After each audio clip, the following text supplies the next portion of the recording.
Hi, my name is Solo P1 and welcome to the Imola Grand Prix, the Italian Grand Prix at Imola. Well, here we go. Mercedes 1 and 2. Just like I predicted it yesterday. Mercedes 1 and 2. And the only thing I was wrong about is that Ricciardo got a number 3. But the biggest thing what stood out for me is why did they pit Perez? There was only about 10 laps to go and they went and pitted Perez. That could have been Perez's podium. Something that he's worked hard for. Something that he deserves, in my opinion. Some people are going to go, oh, how did he deserve it? In my opinion, Perez deserved to get that. Deserve to get a podium. People are going to go, oh, like Ricciardo. Everybody likes Ricciardo. Right? But the fact is, that should have been Perez's podium. And for me, all season I've been ranting about Ferrari. That Ferrari, I got the pit team's pathetic. The whole team's pathetic. The strategy team at Ferrari should be working at Aldi's or Tesco or Asda, pushing the trolleys. But Racing Point, they're right up there with them. They've had a lot of questionable pit strategies. But today, that stood out for me. Perez, he should have got driver of the day. Perez should have got that 3rd spot. That savage move he took over Albon. Now Albon, that move when he passed Albon, that was like Ayrton Senna when he used to pass everybody else in 1988 in that McLaren MP4. He was doing Ayrton Senna, them savage takeovers that Senna did in Donington Park in 1993, Donington Park, when they had the British Grand Prix there for one season in 1993. Oh my gosh. Now, Albon, let's face it now, is basically more or less confirmed. Albon is out of F1. He's going to be out of F1 in 2021.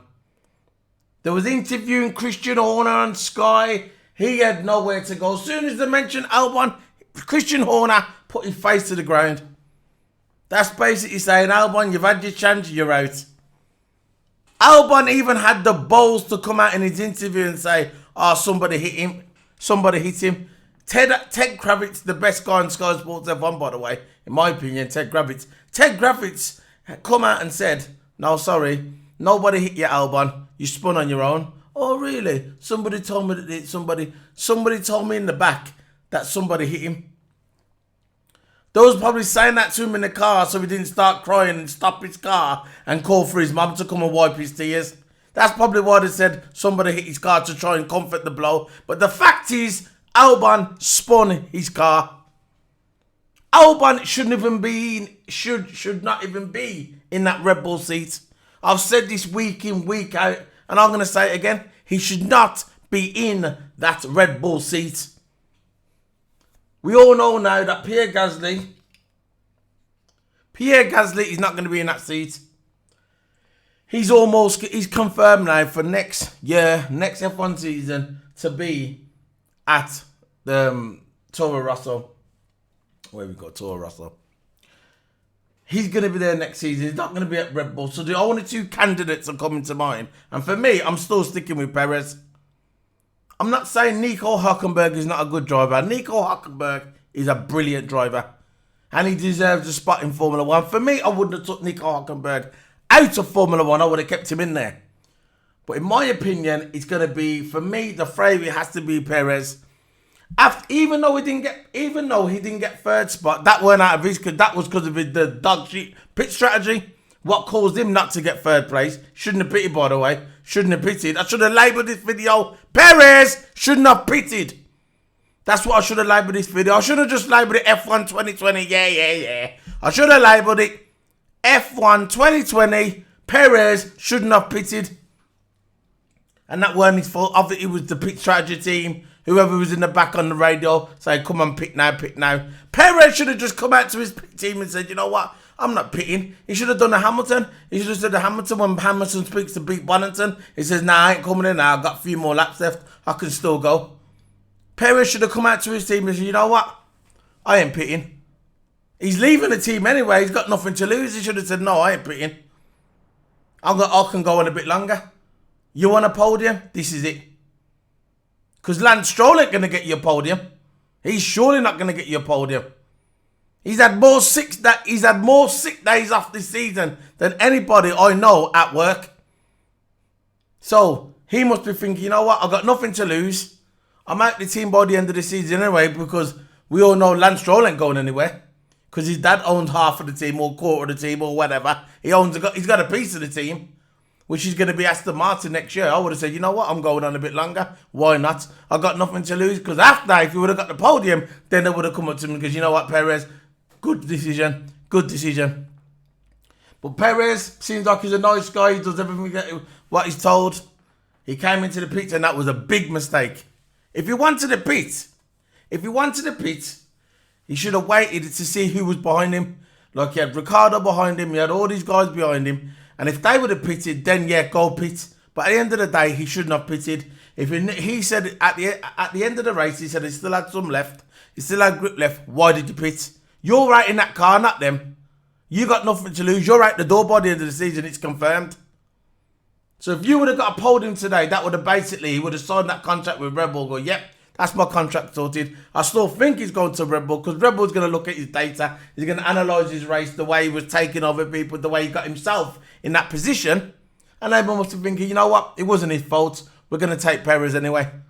I just got a feeling it's going to be Perez going to be going to Red Bull. It's not going to be Nico Hülkenberg. I think it's going to be Perez. Perez is going to get that spot. Mark my words, people. You're watching my video now, Solo P1, my review, and mark my words, people.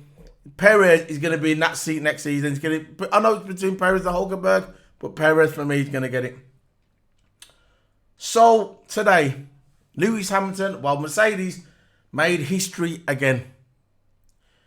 They have broken the record for 6 constructors in a row. They are now on 7. Listen, this is for me. I'm going to tell you something now. Mercedes are there to beat Ferrari. They want that all-time record of constructor wins. I know, right? When they go into work every morning at when they go into Braxley and they go into work, above the door, guaranteed it says, we are here to beat Ferrari's record of Constructors' Championship. I know, this is what motivates them.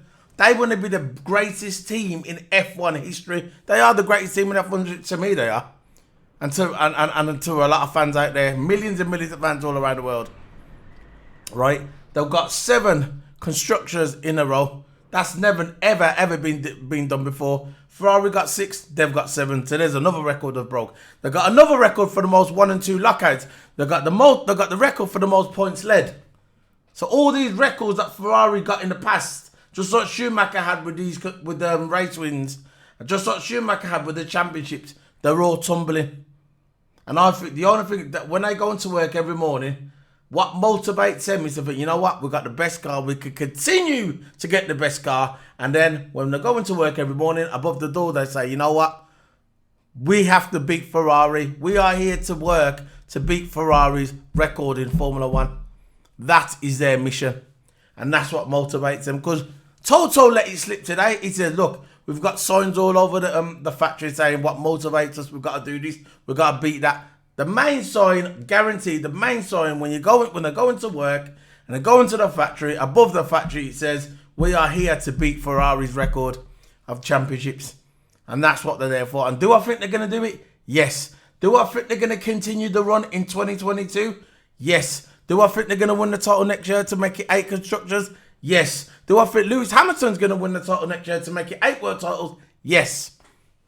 And that's the way it's going to be. Do I think Bottas is going to be there in 2022? No. I think it's going to be George Russell. George Russell is going to be there in 2022. And that's the way it's going to go. 7 constructors.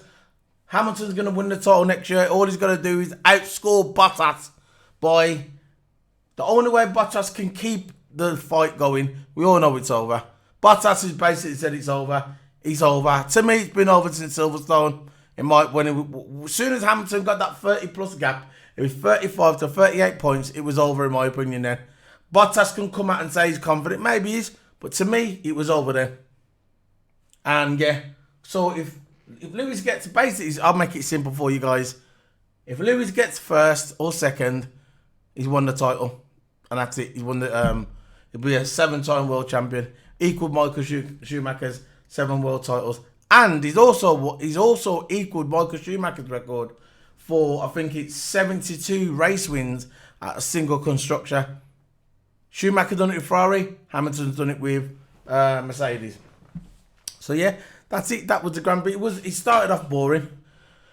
Actually, it was a little bit interesting at the beginning, the start, which I'm going to go over now. It was a little bit interesting at the start, and then as the race progressed, halfway through it was a bit dim sum.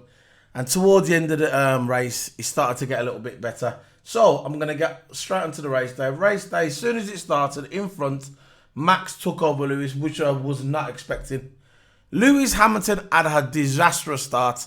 His start was absolutely pathetic. It was like go-karting in the wet on a Sunday morning at a go-karting track.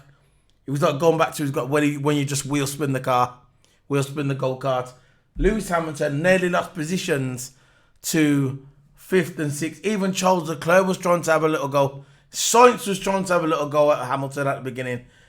He was all over the place, Lewis Hamilton. I thought, mate, look, it's one of these days. You're not going to win everything. You're not going to win everything. You've won the title. You've won the constructors. You've won everything. Give Bottas a chance. If Bottas wins it, it's no big deal. You've won the title anyway. So, Stroll hit Ocon. And Ocon had to go, like, he went on a little bit longer. Stroll had to go in for a new wing. And after that, Ocon had to retire from the race because his car was never the same. He got hit by Stroll. So, it was under investigation because Vettel, and to me, he probably done it on purpose. Vettel doesn't give a... No, I'm not saying he done it on purpose, but Vettel does not give a shit. You can give Vettel a 10-second time penalty. You can give Vettel whatever you want. Vettel does not care about Ferrari. We've established that. If you watch me on my channel and you watch me how he's progressed from the beginning of the season, we all know Vettel does not care about Ferrari. So Vettel was under investigation for hitting Magnussen. You'd think Magnussen, it would be the other way around. Magnussen hitting Vettel, but Vettel hit Magnussen. Lap 14, Leclerc puts the hard tyres on. So it was early that it was I thought it was going to be a one-stop strategy, but it ended up being a 2-stop strategy for Ferrari. So they pitted early. They put the hard tyres on Leclerc. Ocon came in. Norris came and put the hard tyres. Ocon put the hard tyres on. Ocon went a little bit longer after he got hit, but he come and put the hard tyres on. Lap 15, Ricciardo and Albon and Fiat all at once in a row put the hard tyres on as well. Charles came out. It was a good strategy. I've got to admit, this time Ferrari played the cards right. We know the car's not at the best, Ferrari. We know the car is not at the best. But Charles Leclerc is getting the best out of his car. Look, his setup might suit him better. We know Vettel prefers the old car from 2012, 2013. They were less twitchy at the back, less twitchy at the front. Because these cars now are a lot twitchier. They're a lot heavier and they're a lot twitchier as well. And the Vettel just hasn't adapted to it. Hamilton has adapted to it, but Vettel just hasn't adapted to the new regulations. He's spun that many times. He's spun more times than I can remember. So, but Charles likes that kind of car. He's adapted to the car better. So to me, he's still got a better setup. I'll always say he's got a better setup because obviously Ferrari are going to favour Leclerc more now because I know Vettel's on the way out. So Charles Leclerc came out the pits, went in front of Albon. Albon is absolutely pathetic. If Albon was there doing his job with Max Verstappen, how Ferrari do the strategy, the way Mercedes do the strategy and they do undercut, do the undercut, overcut. If Albon was there with Max Verstappen, they could try and do they could do a strategy, but he's never ever there, nowhere near. Max Verstappen. The only time he ever finishes in front of Max Verstappen is Max Verstappen has a DNF. That's the only way. He doesn't get nowhere near Max Verstappen. So when he comes out, Charles in front of him, lap 18, Science puts the medium tyres on lap 18. So it looks like they was going for a two-stop strategy. Max pits at lap 19, puts the hard tyres on. Lap 20, Bottas pits, puts the hard tyres on. So everybody was going for the hard tyres. So all of a sudden now, because just before Bottas and Verstappen pits, again, just like last week when Hamilton come out and says, you know what, these tyres are going, mate. I don't like the way these tyres are going. Car doesn't feel right. Soon as Max pits, he starts pumping out the times. He done the same thing today. The exactly same thing he done today. Bottas pits because he was saying on the radio, I can't keep up with Max. I can't follow him. The tyres are overheating. The car doesn't feel good. And all of a sudden, Max pits, Bottas pits, and he starts pumping out the laps. So he done about 4 or 5 fastest laps in a row. So if he did go to pit, because he was in 3rd place originally, so if he does go to pit, he'll come out and he'll still have 1 second in front of Bottas. That's how much time he made up after he got clear air. So again, playing that card, saying, look, my tyres are not fine, my tyres are not good. But as soon as the guy in front of him starts pitting, it starts pumping out the laps. So when he does get into the pits, it could come out in front of him. And everything was working out good from there. I thought, what a masterclass. He can't do this all the time because eventually they're going to clock onto him. But he done it again. Radio to Max, holding up. Radio to Max said to Max, look, Bottas is holding me up. That's what Bottas is for. He's the wall. He's the wall of the Mercedes team. He started covering off Verstappen while Lewis was catching him up. While Lewis is in front, because Lewis didn't pit yet. Lewis was pumping at the laps. Bottas already pitted. Max Verstappen already pitted. And Bottas was holding up Max, slowing down Max. And the Red Bull knew this, because this is where Albon would have come into play. But he's never there. And Red Bull can't afford to have Albon there. He might be a nice guy. Look, it's nothing personal. When I come in here and I start talking about Albon and stuff like that, it's nothing personal. Look, he might be a nice guy. He might be the nicest guy you could ever meet. But Red Bull, no. He needs someone in there. Red Bull needs someone in there who's going to come into that team and challenge Max Verstappen. Like Bottas is doing with Hamilton. Bottas is always there with Hamilton. You should always be on par with your teammates. And Albon is way up. And he's had so many chances. Gasly did not get these chances when he was at Red Bull. He was 6-7 years out. Albon's had all season and he's still not producing. He's lucky that he's still there. If we were in normal times and not the COVID times, he would have been gone by now. Then I think, oh, he's a nice guy. We can get him through. No. The fact that remains that he's not going to be there next season, and we all know it. He's not good enough to be at Red Bull. If Red Bull want to be more competitive with Mercedes and try and score some wins up Mercedes, Albon needs to go. So Bono said, so basically lap 24, Max said that he felt his car didn't feel right. He said it was a bit rattling. I don't know what he was talking about. He said his car felt a bit rattling. Lap 25, Bono said to Lewis, you're going to catch traffic. You're going to be catching traffic. Hamilton said, I've got it, cool. So at the time, basically, Hamilton was in racing mode. He knew exactly what he had to do. He was pumping at the laps, being consistent. And he said to Bono, I've got it. Right? So basically, this is what was funny. So by lap 26, can you stay out for a little bit longer? For another 10 laps? He said to Lewis, can you stay out for another 10 laps? Lewis said, I can stay out for another 19 laps. So he's being funny, having banter between them. I thought that part was a bit funny because at this time, it was like, I was thinking, the race is not the most exciting racing I've ever seen, but at the end of the day, it was a bit of humour between them two, Pete Bonington and Lewis Hamilton. They've always got that chemistry. They're like the dream team. It's like Ferrari back in the day, right?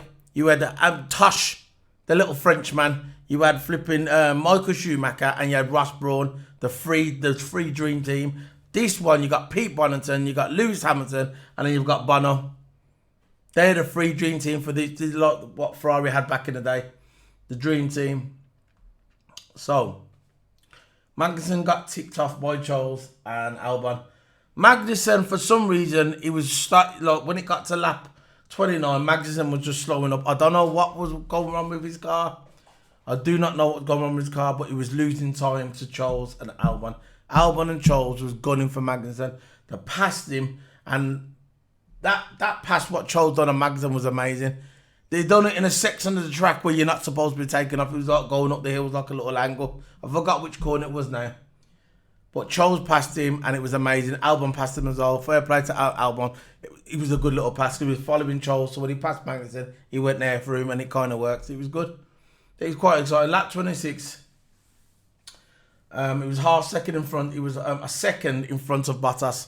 So basically, the radio guy was telling Bottas, Hamilton's made up the time. He's 1 second in front of you out the pit window. So basically, before you haters come up there start talking about Lewis Hamilton saying, oh, the reason why Lewis Hamilton done this, done that is because of the virtual safety car. No. Before the virtual safety car come out, Lewis Hamilton was 1 second in front of Bottas after the pit. So if he went in there, then the standard pit came out, it would have came out in front of Bottas by 1 second. It's the fact that the virtual safety car just helped him. That's all. It just helped him a little bit. But he still would have been in front. He would have had just standard pit. So 1 second slow, Bottas was behind on safety car. So the safety car got deployed. So Bottas, so 1 second slow. Bottas was behind Hamilton, unsafe before the pit. Virtual safety car came out, pits. So the virtual safety car come out. I forgot who went off on the edge of that. I know it wasn't Russell because Russell came off during the safety car. I forgot who it was now. Quote me down on the time in the car. I forgot who was the safety car because there was a virtual safety car and then there was another. I think there was two safety car. I can't remember. So Hamilton pits at the perfect time of the safety car. Absolutely perfect. Came in. He still, like I said, he still would have been in front, but he just would have been a 1 second in front of Bottas. He came into the pit. He had a nice. He missed the pit lane at first. Came back round again. Went into the pit. Come out with 4 or 5 seconds in front of Bottas. But it was on a virtual safety car. It wasn't a full safety car. It was a virtual safety car. I think who went off now? I think it was. I'm trying to think who went off now. But I know Russell went off during the safety car, and that cost him points. First time he could have put points on the table, but he went off during the safety car. I think it was Ocon. Ocon's the one he came off. Ocon's car, I think he broke down. He pulled off. Yeah, that's it. It was Ocon. Pulled off to the side, and then the virtual safety car come out. Hamilton pitted, so it was perfect. As soon as he pitted, I knew it was game. For me, it was game over before the safety car come out because I knew Hamilton had a couple more laps to pump in the laps. So when Bottas was holding up, Max Verstappen, that cost him time as well. Plus, he had a damaged floor. He was losing grip and downforce because he had a damaged floor. So that cost Bottas as well. So when Hamilton was pumping in laps, it cost Bottas as well. To be fair, so the safety car come out lap 41. Vettel was probably ready to just hang up his boots because look, let's face it, Vettel don't give a crap. I've said this so many times. Vettel don't give a crap about Ferrari. When he'll be taking his trip to Istanbul this week. Him and Toto were going on a private jet, probably with a few other people from the Mercedes or the Mercedes garage. They're gonna be finding some bar in Istanbul. They're gonna take out a big fat spliff and they're gonna be smoking that between themselves, getting drunk, getting high out their goddamn mind. Because Vettel does not give a crap about Ferrari. At the moment, he probably doesn't give a shit, right, about F1. He just wants the holidays to come. He can go and relax with his wife and his kids and his family. Go and fix a car somewhere on his farm where he lives in Switzerland. And he just wants to reset. Come back next year, new team, nice car, ready to race. And he'll come back as a new man. Because I still think Sebastian Vettel, I'll know that he's still got a lot left.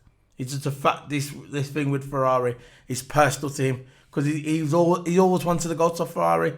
This is where his hero went, Michael Schumacher, his hero. And that's where when he was at Ferrari, he probably thought he was always going to start Ferrari and he's going to retire there. and he's took it personal, and you can see the way he's driving. He don't give a shit about Ferrari anymore. Oh, look, he don't care. He just does not. He can't wait to leave that place now. Basically, after the safety car resumed, lap 43, Bottas locked up, and because he was at this time now, he's losing a lot of downforce on that car because the damaged floor. So he locks up on the last on one of the corners, and Max Verstappen catches up with him, and then it was on the straight at the beginning, you know, the first straight. Max passes Bottas, and Max goes in second place, and Bottas goes from third. So Bottas, he gets a brilliant start. He's in front, setting the pace, and all of a sudden, Lewis starts pumping out the pace. He's holding up Max Verstappen. He's slowing himself down. He damaged his car, and he's gone from first to third. So you must be thinking, what the hell? Look, we know Bottas, you're going to come out and saying positive, and look, I done good. But at the end of the day, mate, I know deep down you must be kicking yourself, thinking, when am I going to win a race? When can I win a race? When? Lap 49, Magnussen pits. Lap 15, Magnussen retires. So there's the clown. Pit 50, retires 51. Now, pit 49, retires at 50, so the clown's gone. Lap 51, Max's rear tyre went. Completely gone. I thought it was suspension. Because all of a sudden, right, when the camera showed it, you just saw the car with a tyre sunk. And I thought he's probably got suspension damage and he got a puncture after. And when I first saw the car, I thought it was Albon. And I thought, that's definitely his job gone. But no, it wasn't Albon, it was Max Verstappen. So Max was cheering when he passed Bottas. But a few laps after, he got a puncture in his rear right tyre and he was out of the race. So Bottas reclaimed his second place.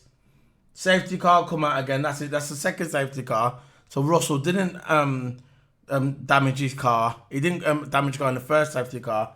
It was the second safety car. So the second safety car, the other one was virtual, the other one was a full safety car. The first one was a virtual safety car, and the second safety car was a full safety car, like I said twice already. And Russell damaged his car. He's going down the straight normal. He pulled off in second gear because he's, like I said before, the new cars are very twitchy. This is why Vettel doesn't like. And all of a sudden, Russell pulls off in second gear, and his car just quickly kicked. And he went into the barrier and he was out the race. And he looked so dejected. He was dejected, man. I saw his face. He just had it. No, I just saw his body language. Just sat down. He had his helmet on. His head was in his knees. And he just thought, I've had enough. The guys tried to come over and talk to him. And he goes, go away. Don't talk to me. Understandable. One, social distance.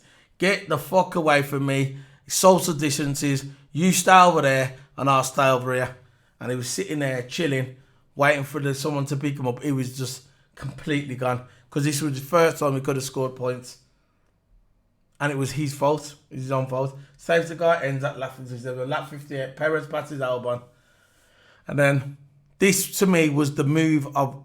It was the move because what it is under the safety car, the pit Perez under the second safety car, which you shouldn't have, because Perez was perfect plumbing third. He had a nice gap behind him. He knew he weren't going to catch the front two Bottas. Probably could have catch Bottas because Bottas was losing downforce and losing speed because of the his damaged floor. So maybe he could have catch Bottas, maybe. But it was nice, third place, perfect. And what happened? For some reason, the jokers at the Pink Mercedes team, the Pink Panthers, pit him, and then he lost 2 positions. So Ricciardo and Charles lost his positions. So that was his spot gone. But like I said at the beginning of the video, he should have said to them, you know what, I'm not pitting. I got nothing to lose. I'm not pitting. I'm going to stay out.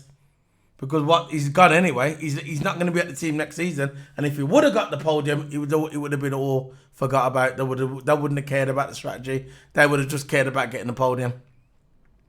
So he shouldn't have pitted. He knows he shouldn't have pitted. The interview after, you can see by his body language and the way he was talking, he said, look, we handed that third place to Daniel Ricciardo. Shouldn't have pitted. It's too late now, mate. You should have said to the team, I'm not pitting. Should have done what Hamilton does. Take control of it and say, you know what, I'm not pitting. So the safety car ends up lap 57. Perez, lap 58, passes Albon. Lovely takeover. He passes. He starts dart. Look, at this point, he knows he ain't going to get third place. deep down, but he's trying. He passes Albon in his tight corner, passes Albon, and then when he drives off Albon, Albon just spins on his own. He just spun like a spinning top. Nobody touched him. He just went right past Albon, passed him, and as soon as he was clear of Albon, Albon was there and spun, and it was over for Albon. Last, no points. Career's over. You're not going to be in F1 next year. All the seats are taken now, and that's it. He'll probably be driving in Indy cars or wherever he's going to go, even if he can get in Indy cars or maybe DTMs, because he ain't going to be in Formula 1 next year. So that was it, and at the end, Hamilton got a nice win at the end. Second was Bottas, third Ricciardo, held position, and that was it. So that was it. That was the end of the race, end of the review. That was Lewis Hamilton again, 92nd race win. No, 93rd now. So we're going to see the final standings of this race. It was Lewis Hamilton 1, Valtteri Bottas 2, Daniel Ricciardo 3, 4, Daniel Kvyat.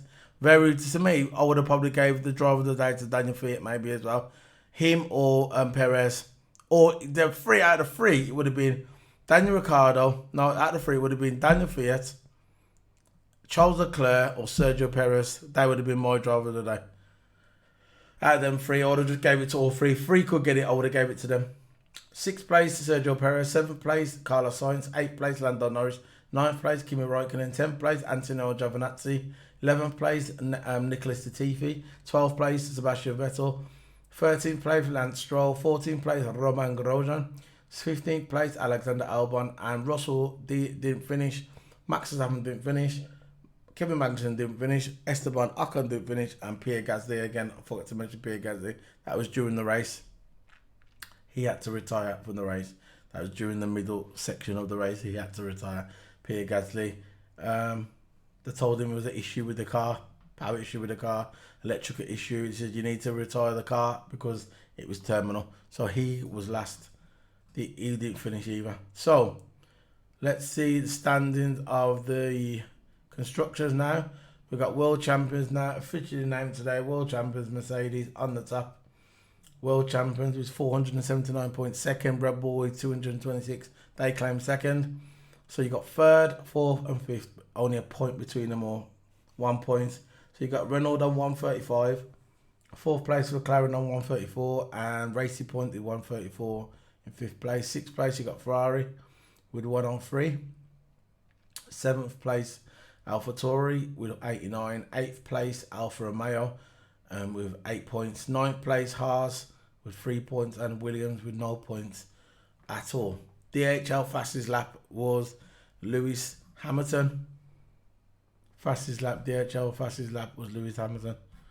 So that's it, yeah. It's over, man. It's that's the end. There's gonna be no more Grand Prix for 2 weeks.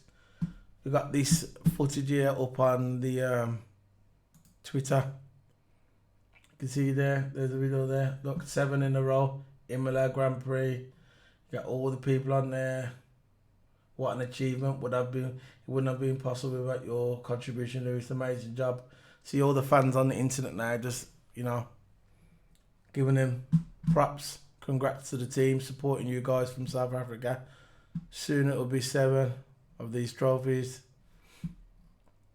Replying, look at this moment. Please don't retire after this year. It's never going to happen, is it? Let's face it.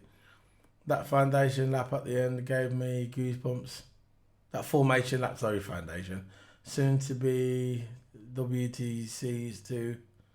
Yeah, World Champion 2 double, yeah.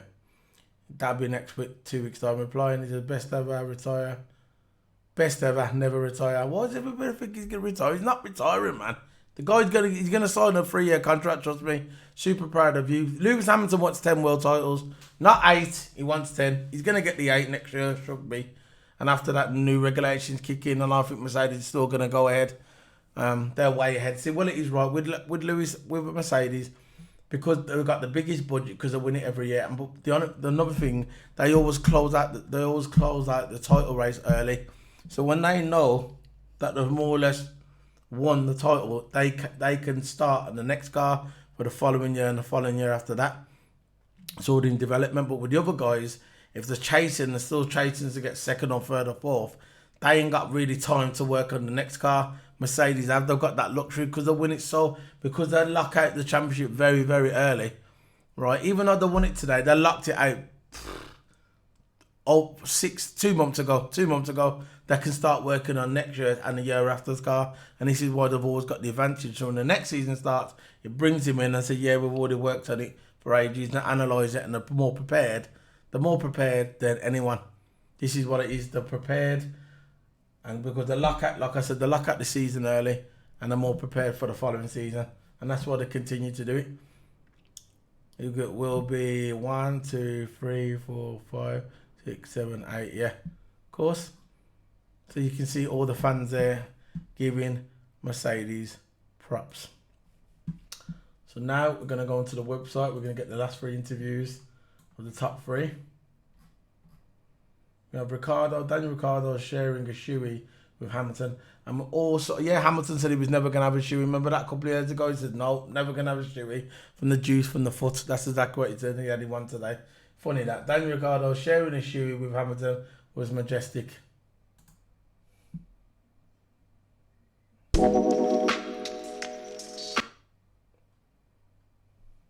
Adverts. Oh no.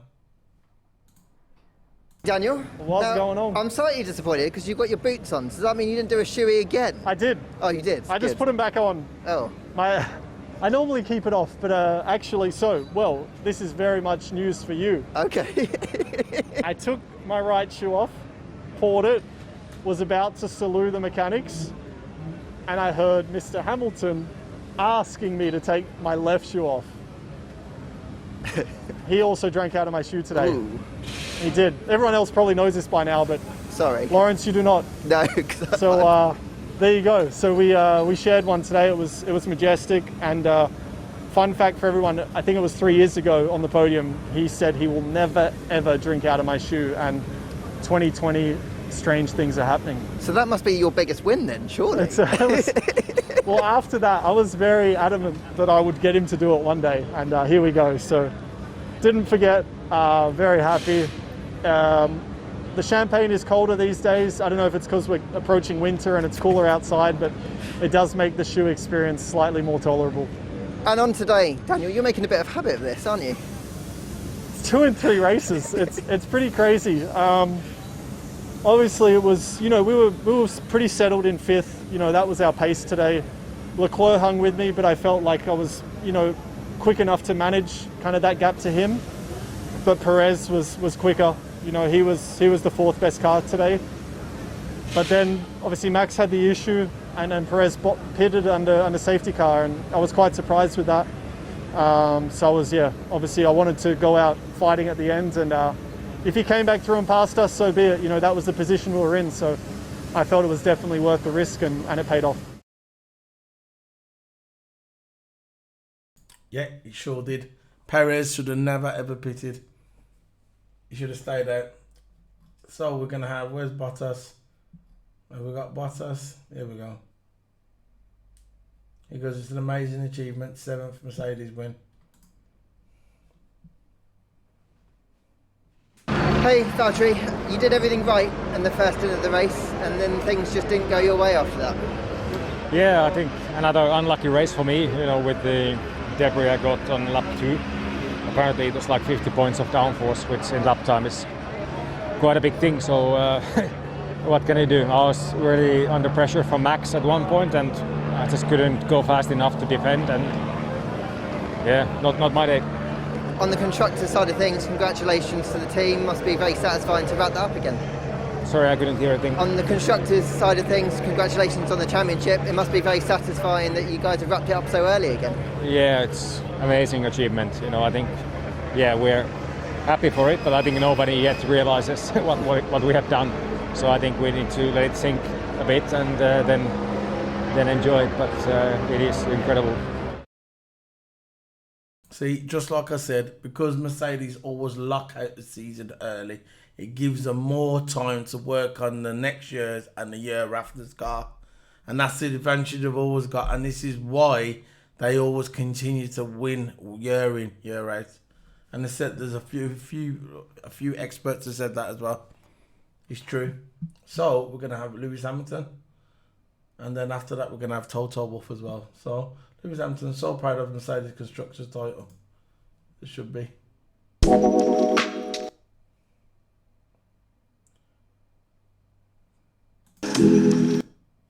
Lewis, the record books are going to say another Lewis Hamilton victory, but you had to really work for that one today, didn't you? Well, I usually do, so. But you had to really work for that one today, didn't you? Well, I usually do, so.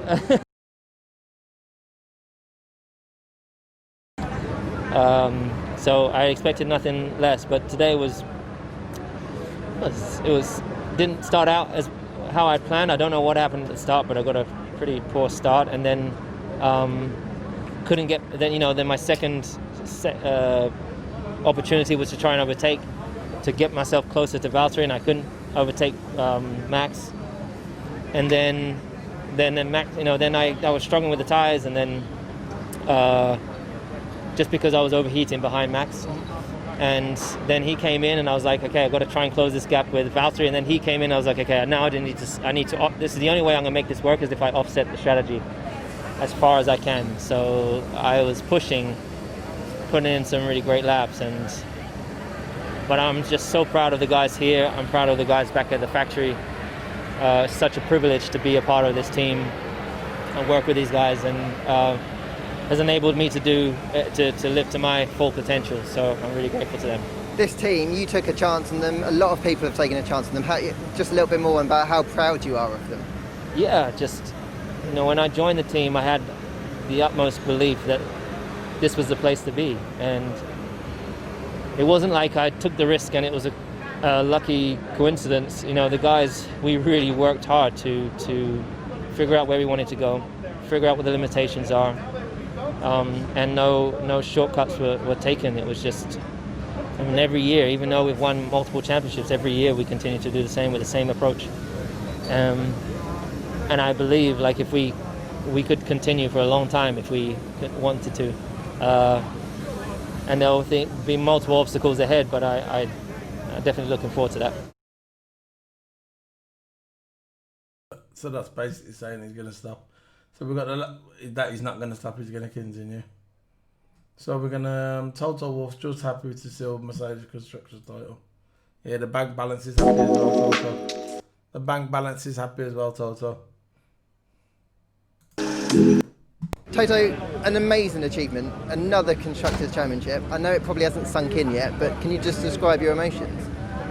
Yeah, it starts to sink in.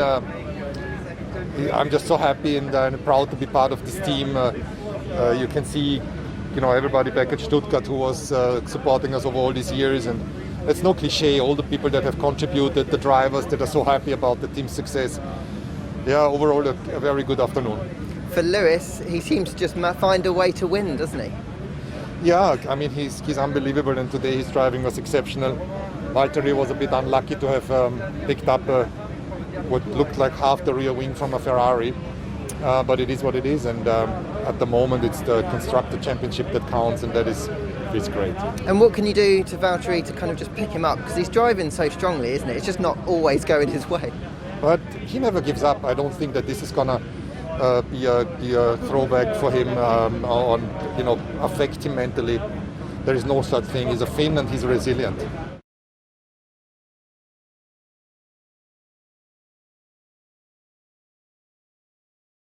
And that's what it is, resilient. So it's a 7-time championship for Mercedes. We're not here now. We're not going to be here for 2 weeks now. The next one's going to be in Turkey, Istanbul, another good track. A lot of drivers like that track, and I'm going to be looking forward to see that on the F1 calendar for this year. And hopefully, I'm not sure if they're going to make it permanent. It might be there next year, I'm not sure, but I hope they do make it permanent because I heard it's a very good track. A lot of straight, long, proper driver's track, old school track again. So I'm trying to do, before I leave now, I'm going to try and get the, I'm not sure if it's on here. There we go. Tracks causes, no, it's not on there. I was going to look for Lewis Hamilton's race win thing, but it's not on there. So, no, it's not on there. So this is me signing out, Solo P1. I'll see you in 2 weeks' time. look out for next week. I'm going to do probably Flaming Tarmac podcast is coming back. It's going to be episode 7. I think we're on episode 7. It's going to be talking about with midweek predictions and what do I think is going to happen in the next race. News and rumours. If I get any news and rumours, it's going to be coming up. It's going to be every week or every fortnight. It's going to be 10-15 minute podcast, which is going to be on my channel on YouTube. And I used to do them before. I ain't done them for about 6 months. So I'm going to continue with it. It's going to be episode 7 of Flaming Tarmac. So look out for that. So this is Solo P1 signing out. See you later, guys. Bye.